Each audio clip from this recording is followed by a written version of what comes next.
Hello दोस्तों, अभी के इस क्लास में 17 फरवरी फाइनल परीक्षा के लिए हिंदी के सब्जेक्टिव क्वेश्चन आंसर देखेंगे। अभी के इस क्लास में तो आप लोग क्लास को पूरा वॉच कीजिएगा। 17 फरवरी को हिंदी का फाइनल परीक्षा होने वाला है। तो 17 फरवरी फाइनल परीक्षा के लिए हम लोग हिंदी के सब्जेक्टिव क्वेश्चन आंसर पढ़ेंगे अभी के इस क्लास में। यहाँ पर देख सकते हो सेकेंडरी स्कूल एग्जामिनेशन 2025 ये फाइनल परीक्षा के लिए हिंदी का क्वेश्चन पेपर है। इस क्लास में हम लोग सब्जेक्टिव क्वेश्चन आंसर देखेंगे। 100 नंबर का एग्जाम होगा, 50 नंबर का ऑब्जेक्टिव और 50 नंबर का सब्जेक्टिव। समय मिलेगा 3 घंटा 15 मिनट का। तो सबसे पहले तो खंड अ मिलेगा। खंड अ में आपसे ऑब्जेक्टिव टाइप क्वेश्चन पूछा जाएगा 1 से लेकर 100 तक, जिनमें से किन्हीं 50 प्रश्नों के उत्तर देना है। तो खंड अ में ऑब्जेक्टिव क्वेश्चन रहेगा। उसके बाद खंड ब मिलेगा। खंड ब में विषयनिष्ठ प्रश्न पूछा जाएगा। सबसे पहले क्वेश्चन नंबर 1 में 100% यही पूछा जाएगा गद्यांश। निम्नलिखित गद्यांशों में से किसी एक को पढ़कर नीचे दिए गए प्रश्नों के उत्तर दे। प्रत्येक प्रश्न 2 अंक का होगा, यहाँ पर देख सकते हो, यानी 10 अंक यहाँ से मिलने वाला है। सबसे फर्स्ट क्वेश्चन में गद्यांश पूछा जाएगा, देख सकते हो। 100% फाइनल परीक्षा में फर्स्ट पर गद्यांश ही रहेगा। यहाँ पर देखिए 2 गद्यांश रहेगा, क और ख, जिनमें से एक प्रश्न का ही उत्तर देना है। तो गद्यांश कैसे बनाया जाता है, तो यहाँ तक देखिए लिखा गया है और इसी में से पढ़कर नीचे दिए गए क्वेश्चन का आंसर देना है। जैसे ये क्वेश्चन पूछा गया है कि निम्नलिखित प्रश्नों के उत्तर दे। पहला नंबर क्वेश्चन है कि आदर्श व्यक्ति किसमें अपनी सफलता समझता है। इसका आंसर कहाँ से बताना है, तो इतना लिखा गया है, इसी में से इसका आंसर बताना है। तो जैसे देख सकते हो ये क्वेश्चन पूछा गया है कि आदर्श व्यक्ति किसमें अपनी सफलता समझता है। तो देखिए यहाँ से आदर्श व्यक्ति कर्मशीलता में ही अपने जीवन की सफलता समझता है। तो यहाँ से लेकर और यहाँ तक ये 1 नंबर का आंसर लिख देना है, ज़्यादा नहीं लिखना है। यहाँ से लेकर और यहाँ तक इसका आंसर लिख देना है, हो गया 2 नंबर। उसके बाद 2 नंबर में ये क्वेश्चन पूछा गया है कि आदर्श व्यक्ति का शेष समय किस कार्य में व्यतीत होता है। तो देखिए इसमें पढ़िए कि कहाँ पर वह लिखा गया है। तो देखिए यहाँ पर शेष समय जन सेवा में व्यतीत होता है, यहाँ तक लिख देना है।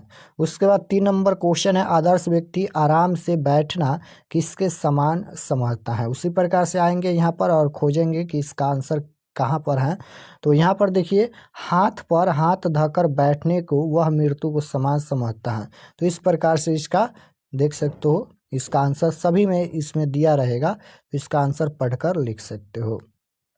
तो क और ख रहेगा, 2 में से एक का ही आंसर देना है क्वेश्चन नंबर 1 में।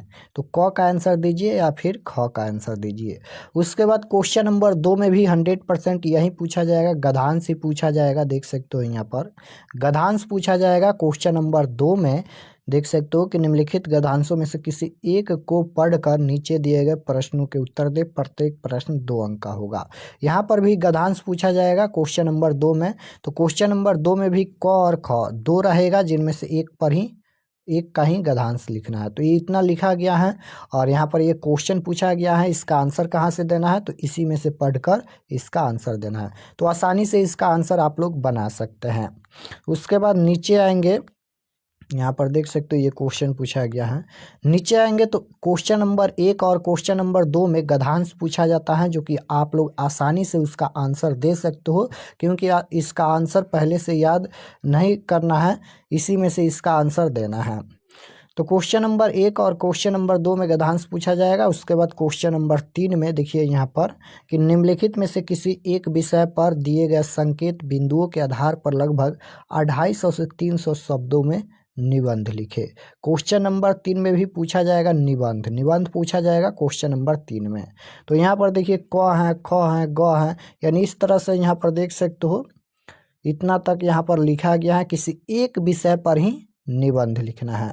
देख सकते हो क्वेश्चन नंबर 3 में ये पूछा जाएगा निबंध, और 250 से 300 शब्दों में निबंध लिखना है, और ये 10 अंक का होगा, यहाँ पर देख सकते हो। तो 3 हो गया। उसके बाद क्वेश्चन नंबर 4 में भी पूछा जाएगा आवेदन पत्र लिखने के लिए। जैसे पैसे के लिए अपने पिता के पास एक आवेदन पत्र लिखे। अथवा में रहेगा संवाद लिखने के लिए। 2 क्वेश्चन पूछा जाएगा, जिनमें से एक का ही आंसर देना है। या फिर आप लोग यहाँ पर आवेदन पत्र लिखिए या फिर संवाद लिखिए, दोनों में से एक का ही आंसर देना है। उसके बाद क्वेश्चन नंबर 5 में पूछा जाएगा कि निम्नलिखित प्रश्नों में से किसी 5 प्रश्नों के उत्तर लगभग 20 से 30 शब्दों में देना है। 10 अंक यहाँ से मिलने वाला है। और ये क्वेश्चन कहाँ से पूछा जाएगा, तो आपके हिंदी के बुक से ये क्वेश्चन 10 क्वेश्चन पूछा जाएगा, जिनमें से 5 का आंसर देना है। तो ये क्वेश्चन आपको पहले से याद होना चाहिए, क्योंकि देख सकते हो ये बुक का क्वेश्चन पूछा गया है। कौन नंबर क्वेश्चन देखिए, जाति प्रथा भारत में बेरोजगारी का एक प्रमुख और प्रत्यक्ष कारण क्यों बनी हुई है। ये क्वेश्चन आपके हिंदी के चैप्टर नंबर 1, जिसका नाम है श्रम विभाजन और जाति प्रथा, जिसके लेखक हैं भीमराव अम्बेडकर, उस चैप्टर से ये प्रश्न पूछा गया है। उसके बाद ख नंबर क्वेश्चन है, परंपरा का ज्ञान किसके लिए सबसे ज़्यादा आवश्यक है और क्यों। ये सभी क्वेश्चन 10 क्वेश्चन बुक से पूछा गया है। इसका आंसर आपको पहले से याद होना चाहिए। और अभी हम बताएंगे लास्ट में कि आप लोग इसका PDF और सभी सब्जेक्टिव क्वेश्चन कैसे डाउनलोड कर सकते हैं। तो आप लोग क्लास में अंत तक बने रहिएगा। देखिए ग में यहाँ पर पूछा गया है, गांधी जी बढ़िया शिक्षा किसे कहते हैं। जो चैप्टर है आप लोग का शिक्षा और संस्कृति, उसी से ये क्वेश्चन पूछा गया है। अपने विवाह के बारे में बिरजू महाराज क्या बताते हैं।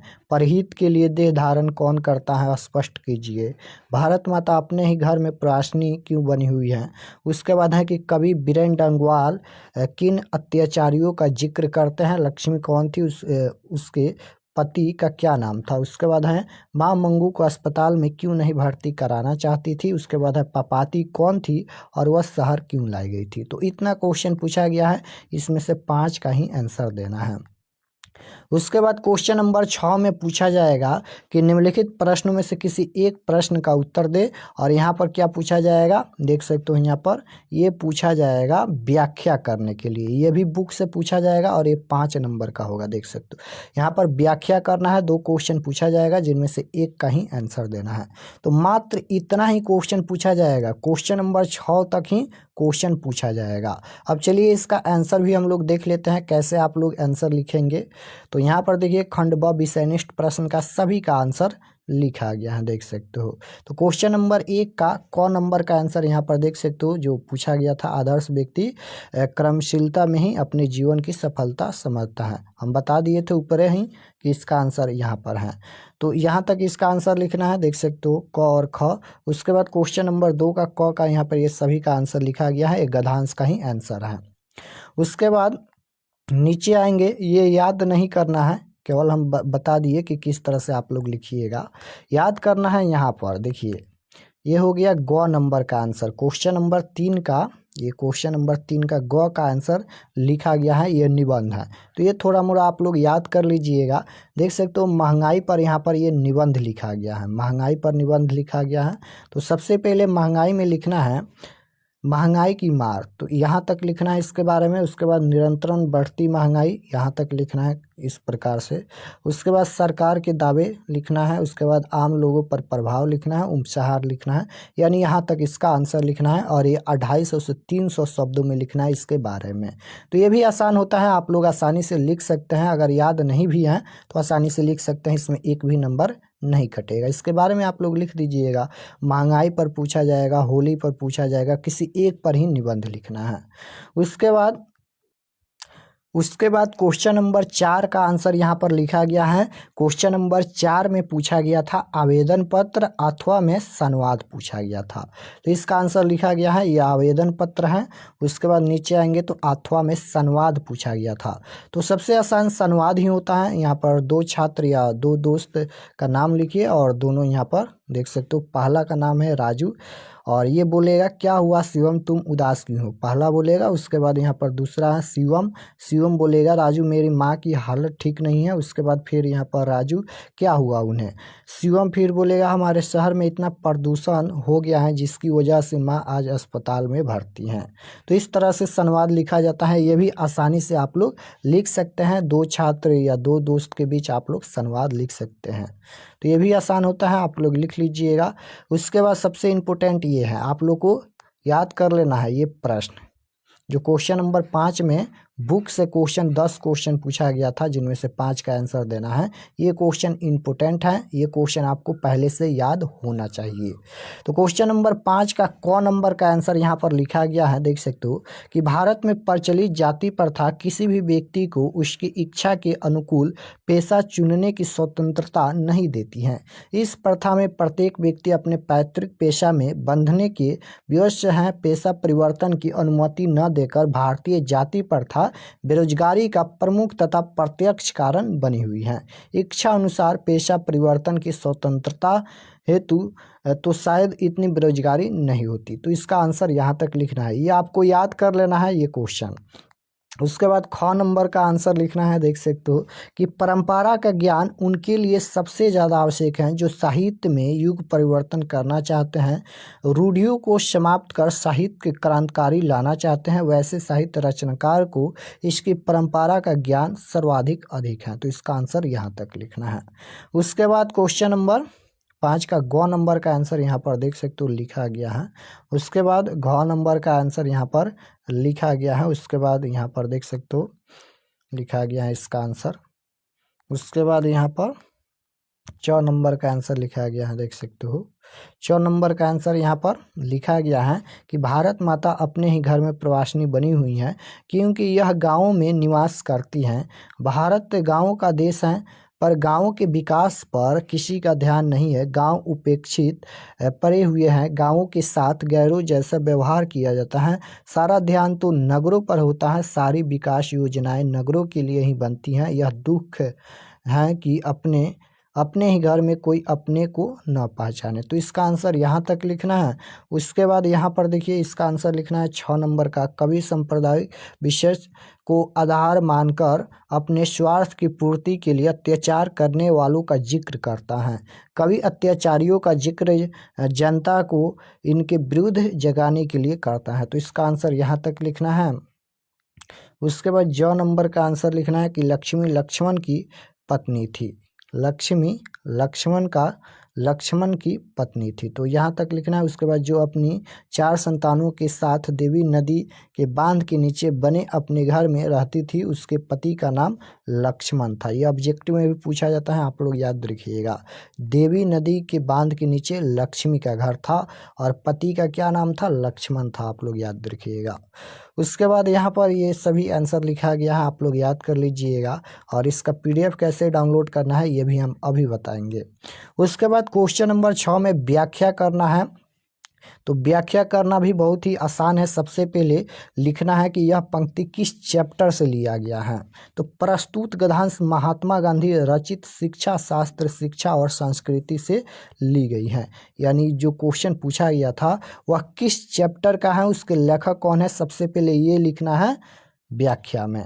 तो प्रस्तुत गद्यांश जो लिखा गया था वह महात्मा गांधी रचित शिक्षा पाठ, शिक्षा और संस्कृति जो चैप्टर है उसके लेखक कौन है? महात्मा गांधी हैं। तो इसी तरह से लिखना है। उसके फिर बारे में लिखना है कि जिसमें लेखक महात्मा गांधी जी ने भारतीय सनातन धर्म की व्यापकता एवं उदारता को व्यक्त करते हुए कहा है कि हमारा धर्म संकीर्ण नहीं है, यह किसी सीमा के अंदर न होकर व्यापक है, यह सबको मुक्त भाव से स्वीकार करती हैं तथा प्रेरित करती हैं। इस कारण लेखक ने भारतीय सनातन धर्म को कैद खाने का धर्म नहीं कहा। तो इसका आंसर यहाँ तक लिखना है। उसके बाद ख नंबर का आंसर देख सकते हो। ख नंबर भी व्याख्या पूछा गया था, 2 पूछा गया था जिनमें से एक का ही आंसर देना है। तो इसका आंसर आप लोग लिख लीजिएगा यहाँ तक। तो इतना ही क्वेश्चन पूछा जाएगा और हम सभी का आंसर बता दिए। अब चलिए हम आपको बताते हैं कि आप लोग इसका PDF कैसे डाउनलोड कर सकते हैं और सब्जेक्टिव क्वेश्चन जो 10 पूछा जाएगा वह कैसे आप लोग डाउनलोड कर सकते हैं। तो subjective question answer PDF download करने के लिए गूगल पर चले आना है और आपको सर्च करना है RK एक्सपर्ट क्लासेस।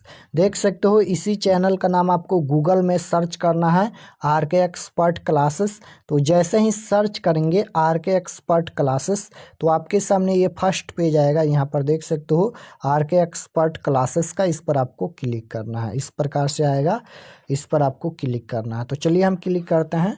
तो जैसे ही क्लिक करेंगे करेंगे, क्लिक करने के बाद ये ओपन हो जाएगा और इसको एक बार रिफ्रेश कर दीजिएगा ताकि क्वेश्चन पेपर भी अपडेट हो जाए। रिफ्रेश करने के बाद आपको नीचे आना है क्लास 10th के सेक्शन में। क्लास 10th के सेक्शन यहाँ पर भी हैं, देख सकते हो। इस पर क्लिक कीजिए या फिर नीचे आएंगे तो यहाँ पर सभी का लिंक ही दिया गया है।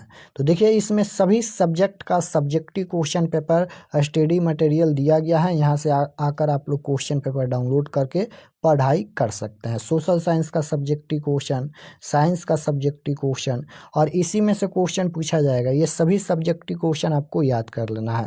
तो जैसे आप लोग का हिंदी का डाउनलोड करना है तो यहाँ पर देखिए class 10th Hindi subjective question 2025 PDF download, इस पर आपको क्लिक करना है। तो जैसे ही क्लिक करेंगे, क्लिक करने के बाद ये ओपन हो जाएगा और नीचे आएंगे तो ये सभी परीक्षा के लिए लिखा गया है, आप लोग इसे पढ़ लीजिएगा।